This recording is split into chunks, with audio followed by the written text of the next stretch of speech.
लिखो प्रश्न लिखो। विद्युत रासायनिक सेल, विद्युत रासायनिक सेल से आप क्या समझते हो? इसकी कार्यविधि,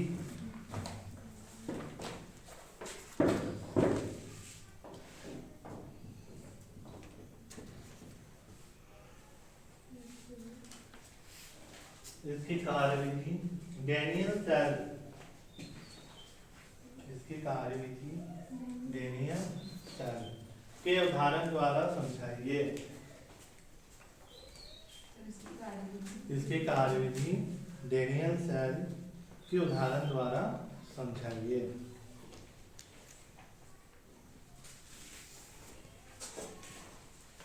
तो क्या विद्युत रासायनिक सेल सब लोगों ने क्या है देखा हुआ है। देखा है आपने विद्युत रासायनिक सेल? Yes sir. कहाँ देखा है? घड़ी में, टॉर्च में, है ना? ये क्या होता है हमारे विद्युत रासायनिक सेल होते हैं, है ना? घड़ी का सेल जो है ये क्या काम करता है? क्या उसके पास घड़ी चलती है, टॉर्च चालू नहीं होता सर? होता है ना, होता है सर। तो इसका वर्क क्या हो रहा है? क्यों नहीं ना? आपने घड़ी का सेल देखा है? आप उसको कहाँ यूज करते हैं? घड़ी में और टाइम करते हैं, टॉर्च करते हैं ना?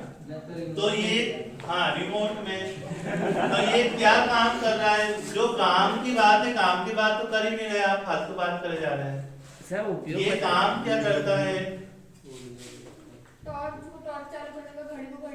टॉर्च चालू करने के लिए, ठीक है? टॉर्च चालू हो रहा है ना? टॉर्च में क्या लगा हुआ है? विद्युत बल्ब लगा है। Yes sir. तो सेल क्या काम कर रहा है कि जो रासायनिक ऊर्जा है ना, सेल के अंदर हम क्या करते हैं? विद्युत अपघट्य और अन्य पदार्थों को उसके अंदर क्या करते हैं? भरते हैं, है ना? तो सेल के अंदर क्या है? एक रासायनिक ऊर्जा है रासायनिक ऊर्जा। तो यहाँ पे रासायनिक ऊर्जा किसमें चेंज हो रही है? विद्युत ऊर्जा में क्या हो रही है? चेंज हो रही है ना?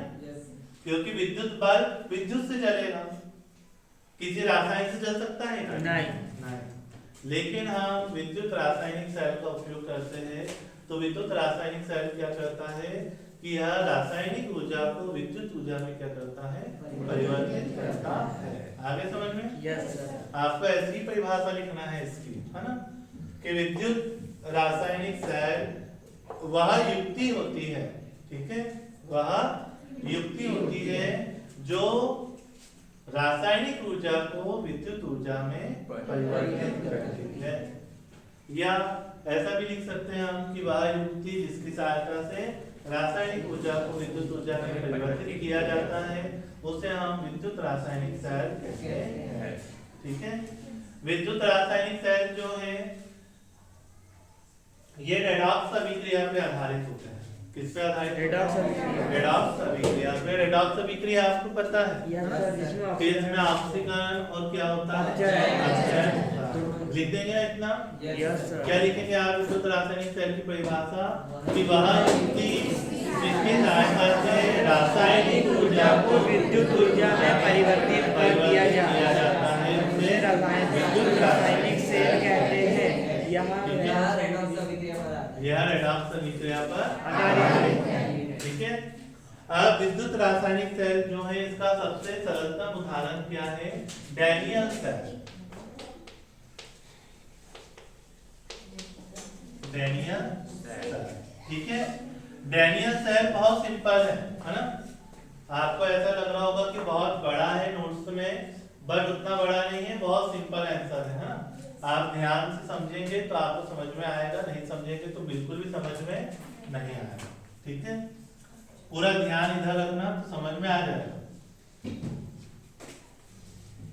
देखिए हमने कांच के दो क्या लिए? बर्तन या पात्र, या उसको क्या बोल सकते हैं? जार, ठीक है? ये मैंने कांच के क्या लिए हैं, दो जार लिए हैं। ठीक, पहले जार में हम जिंक की छड़ लगाते हैं। किसकी छड़ लगाते हैं? जिंक की छड़। जिंक की छड़। और चूंकि जिंक की छड़ है इसलिए हम इसके अंदर क्या करते हैं, जिंक सल्फेट का विलयन डाल देते हैं। किसका विलयन डाल रहे हैं? Zinc sulphate. तो ये ZnSO4 का विलयन है और ये काय की छड़ है, हमारे जिंक की छड़ है। रहेगा ना इतना याद? Yes sir. अब हम दूसरा पात्र लेते हैं। दूसरे पात्र में हम कॉपर की छड़ लगाते हैं। काय की छड़ लगाते हैं? कॉपर। कॉपर की छड़। कॉपर की छड़ है इसलिए विलयन कौन सा होगा हमारा? Copper sulphate.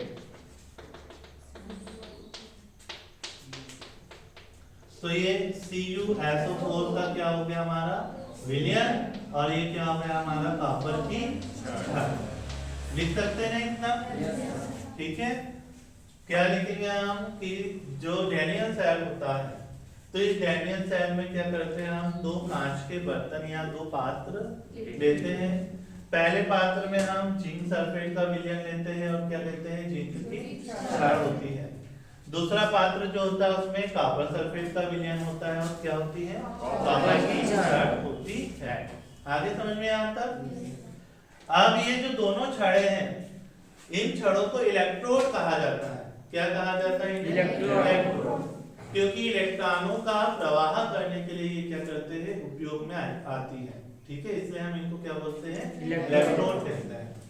ये जो दोनों छड़ है, इन छड़ों को हम एक विद्युतीय तार के माध्यम से वोल्ट मीटर से होते हुए, किससे बोला मैंने? Volt meter. मतलब यहाँ बीच में हमने क्या जोड़ा है, ये वोल्ट मीटर जोड़ा है। ठीक है, तो अब हम क्या करते हैं कि इन दोनों छड़ों को एक विद्युतीय तार के माध्यम से क्या करते हैं, जोड़ देते हैं, जिसमें बीच में क्या लगा हुआ होता है, हमारा वोल्ट मीटर लगा होता है। आया समझ में? और ये जो दोनों हमारे बर्तन हैं, इन बर्तन को हम एक लवण सेतु से जोड़ते हैं। किससे जोड़ते हैं? लवण सेतु से। तो ये हमने इनको काय से जोड़ दिया है, लवण सेतु से। लवण सेतु जो होता है इसको अभी हम आगे पढ़ेंगे, है ना। लवण सेतु का कार्य होता है कि दो विद्युत अपघट्य को जोड़ना, लेकिन उनको आपस में मिलने नहीं देना। ठीक है, ये बस इनके बीच विद्युतीय संपर्क को बनाए रखता है, लेकिन इन विद्युत अपघट्यों को आपस में मिलने नहीं देता है। ठीक है, आया समझ में इतना? लिख सकते हैं ना इतना? है ना। क्या लिखेंगे हम? इस चित्र में डैनियल सेल प्रदर्शित है ना। इसमें कांच के दो पात्र होते हैं। पहले पात्र में जिंक की छड़ और जिंक सल्फेट का विलयन होता है। दूसरे पात्र में कॉपर की छड़ और कॉपर सल्फेट का विलयन होता है। दोनों पात्र को लवण सेतु के माध्यम से जोड़ा जाता है। दोनों छड़ को कैसे जोड़ा जाए, हमें विद्युतीय तार, एक विद्युतीय तार से जोड़ा जाता है, जिसके बीच में क्या लगा रहता है, वोल्ट मीटर लगा होता है। ठीक है, आया समझ में? Yes sir. अब इसकी कार्यविधि देखिए। कार्यविधि भी बहुत ही क्या है, सरल है। आप समझेंगे तो आपको समझ में आ जाएगा। ठीक है, जब क्या होता है कि हम दोनों इलेक्ट्रोड को, ये दोनों इलेक्ट्रोड दिख रहे हैं ना? Yes sir. जब हम दोनों इलेक्ट्रोड को विद्युतीय तार से जोड़ते हैं, ठीक है, जब हम इन दोनों इलेक्ट्रोड को कैसे जोड़ रहे हैं, विद्युतीय तार से जोड़ते हैं, तब इलेक्ट्रॉन का प्रवाह होने लगता है। क्या होने लगता है? इलेक्ट्रॉन का प्रवाह। इलेक्ट्रॉन जिंक की छड़ से निकलकर कॉपर की छड़ की ओर क्या होते हैं, जाने लगते हैं। ठीक है, अब कैसे जाने लगते हैं देखिए। जब हम जिंक की छड़ को जिंक सल्फेट विलयन के साथ क्या करते हैं, जोड़ते हैं, या जिंक सल्फेट के विलयन में आपने उसको क्या कराया है, डुबाया है, तो जिंक की छड़ पर अपचयन की क्रिया होती है। काय की क्रिया होती है? अपचयन। क्या आएगा कि जो जिंक की छड़ है, तो जिंक की छड़ में से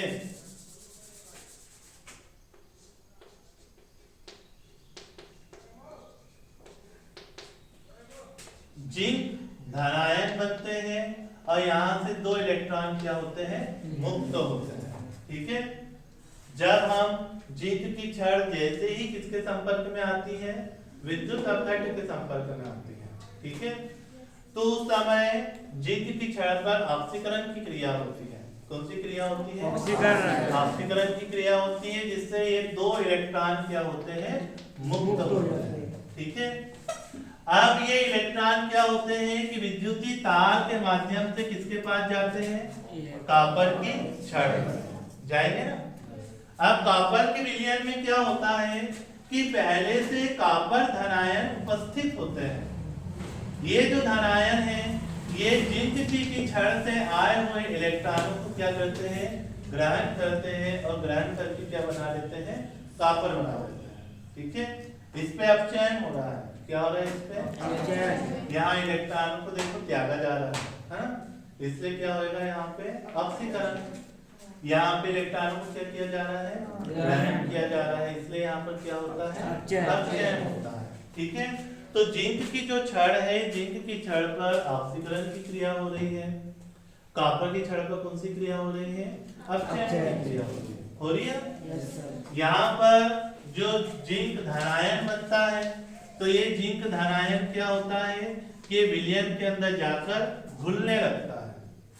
यहाँ विलयन के अंदर जो कॉपर धनायन उपस्थित है, ये इलेक्ट्रॉनों को ग्रहण करके कॉपर बनाते हैं और ये धीरे धीरे इस कॉपर की छड़ के ऊपर क्या होता है, जमने लगता है। ठीक है, इस प्रकार इलेक्ट्रॉन निकलते हैं जो जिंक की छड़ से किसकी ओर जाने लगते हैं, कॉपर की छड़ की ओर जाने लगते हैं। इसलिए विद्युत धारा जो होती है वो कॉपर की छड़ से किसकी ओर प्रवाहित होती है, जिंक की छड़ की ओर प्रवाहित होती है। हमेशा जो विद्युत धारा होती है ना, वो इलेक्ट्रॉन की विपरीत दिशा में प्रवाहित होती है। अभी इलेक्ट्रॉन हमारे जिंक से कहाँ आ रहे हैं, कॉपर की ओर आ रहे हैं, इसलिए विद्युत धारा क्या होगी, कॉपर से निकलकर कहाँ जाती है, जिंक की छड़ की ओर प्रवाहित होती है। इसमें एक चीज और है कि जिंक की छड़ पर कौन सी क्रिया हो रही है, हमारी ऑक्सीकरण की क्रिया हो रही है, इसलिए हम जिंक की जो छड़ होती है इसको एनोड कहते हैं। कॉपर की छड़ पर कौन सी क्रिया हो रही है, अपचयन की क्रिया हो रही है, इसलिए इसको हम क्या बोलते हैं, कैथोड कहते हैं। बस इतना ही है, इसमें और कुछ नहीं है। ये हमने समीकरण लिखे हैं। हम यदि इसकी संपूर्ण सैल अभिक्रिया देखें, कौन सी अभिक्रिया देखें, संपूर्ण सैल अभिक्रिया। ठीक है, तो संपूर्ण सैल अभिक्रिया कुछ इस प्रकार से होगी कि ये जिंक है और यहाँ पे कॉपर क्या है, धनायन है। ठीक है, क्या होता है कि अब जिंक काय में बदल जाएगा, धनायन में, और कॉपर किस में बन जाएगा, मूलक में। ठीक है, यहाँ पे +2 लगा दो तो ज्यादा अच्छा। आया समझ में इतना कि नहीं आया, इतना ही लिखना है और कुछ नहीं लिखना है। ठीक है, सीधा सीधा लिखना है आपको, पहले तो इसका पूरा वर्णन लिखना है। एक बार और उसको थोड़ा सा समझ लीजिए। क्या लिखेंगे आप इसमें कि विद्युत रासायनिक सहायक वह युक्ति होती है जिसकी सहायता से हम रासायनिक ऊर्जा को विद्युत ऊर्जा में परिवर्तित कर सकते हैं। ठीक है, फिर डैनियल सेल जो है, डैनियल सेल एक विद्युत रासायनिक सेल है। ठीक है, चित्र में हमारा डैनियल सेल क्या है, प्रदर्शित है। इसमें कांच के 2 बर्तन होते हैं या कांच के 2 पात्र होते हैं। पहले पात्र में जिंक की छड़ लगी होती है और जिंक सल्फेट का विलयन होता है। दूसरे पात्र में कॉपर की छड़ लगी होती है और कॉपर सल्फेट का विलयन होता है। दोनों विद्युत अपघट्य को लवण सेतु के माध्यम से जोड़ा जाता है तथा दोनों इलेक्ट्रोड को, इन्हें इलेक्ट्रोड इसलिए कहा जाता है क्योंकि इनसे हम इलेक्ट्रॉन क्या होते हैं, प्रवाहित होते हैं। ठीक है, दोनों इलेक्ट्रोडों को या दोनों छड़ों को हम एक विद्युतीय तार के माध्यम से जोड़ देते हैं, जिसके मध्य में क्या लगा होता है, वोल्टमीटर लगा होता है।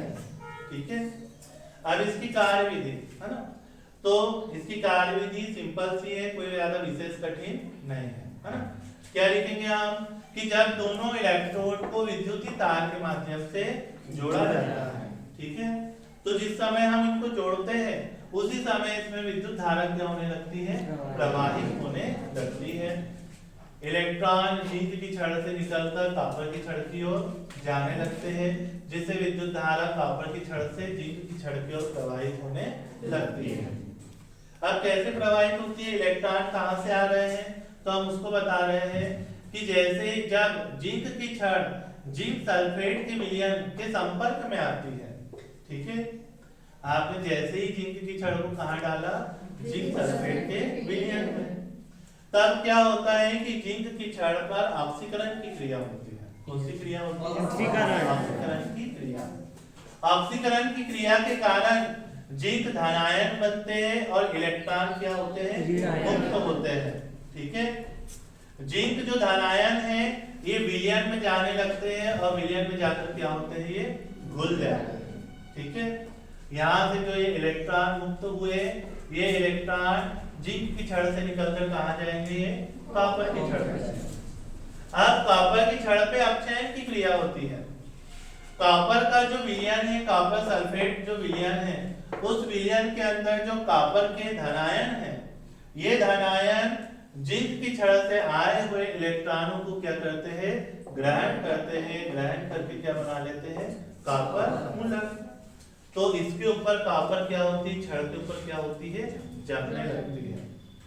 इधर जिंक की छड़ धीरे धीरे क्या होते हैं, घुलते जाती है, इधर कॉपर की छड़ धीरे धीरे क्या होते जाती है, जमते जाती है। क्योंकि जिंक की छड़ पर ऑक्सीकरण होता है इसलिए हम इसे एनोड कहते हैं, कॉपर की छड़ पर अपचयन होता है इसलिए इसे हम क्या बोलते हैं, कैथोड कहते हैं, ठीक है। इस प्रकार इलेक्ट्रॉनों के प्रवाह के कारण क्या उत्पन्न होती है, विद्युत धारा उत्पन्न होती है। और यह विद्युत धारा कहाँ बहती है, कॉपर से किसकी ओर बहती है, जिंक की छड़ की ओर प्रवाहित होती है, ठीक है। इसका सेल समीकरण भी होता है ना? आप इसका देखिए सेल समीकरण भी समझ सकते हैं, लिख सकते हैं। देखिए सबसे पहले जिंक मूलक था, जिंक मूलक काय में चेंज होता है, जिंक धनायन में, और ये धनायन किसके अंदर जाते हैं, जिंक सल्फेट के विलयन के अंदर गए ना। यहाँ पर क्या लगा है, ये लवण सेतु, तो ये लवण सेतु के लिए हम दो लाइन खींचते हैं। कौन सा विलयन है हमारे यहाँ पे, कॉपर सल्फेट का विलयन। उस कॉपर सल्फेट के विलयन के अंदर क्या उपस्थित है, कॉपर धनायन है ना, कॉपर धनायन। और इधर से आए हुए इलेक्ट्रॉन को ये धनायन क्या करते हैं, ग्रहण करते हैं और किसी को बना लेते हैं कॉपर मूलक, बना। तो ये इसका क्या है, सेल समीकरण है, ठीक है। ऐसा भी हम उसको लिखते हैं। लिखो चलो उसको, बंद करो।